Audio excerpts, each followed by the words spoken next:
सबको एक कथा सुनाता हूँ। एक दिन प्रातः एक व्यापारी अपने घर से निकला। घर से निकलते ही एक बिल्ली ने उसका मार्ग काट दिया और व्यापारी घबरा गया। वो फिर से वापस घर लौट गया और शुभ घड़ी की प्रतीक्षा करने लगा। और जब वह पुनः अपने घर से निकला तब तक वो वाहन वहां से जा चुका था, जिससे राजा तक पहुंचकर उसे भेंट देनी थी।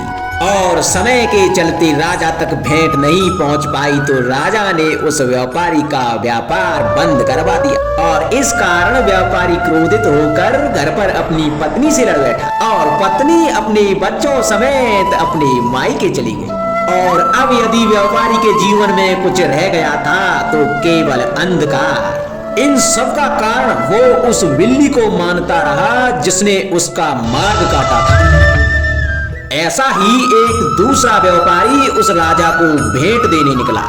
समय के चलते और उस व्यापारी का भी मार्ग एक बिल्ली ने काट दिया और वो व्यापारी तनिक घबराया, किंतु उसने आगे चलना उचित समझा।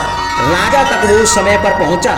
उसने राजा को भेंट दी और राजा प्रसन्न हुए और राजा ने उसे अपना व्यापार बढ़ाने की अनुमति दी और स्वर्ण आभूषण दिए। और व्यापारी अपने घर पहुंचा तो उसे अपनी पत्नी को देने के लिए आभूषण और बच्चों को देने के लिए उसके पास वस्त्र थे। हर ओर प्रसन्नता थी।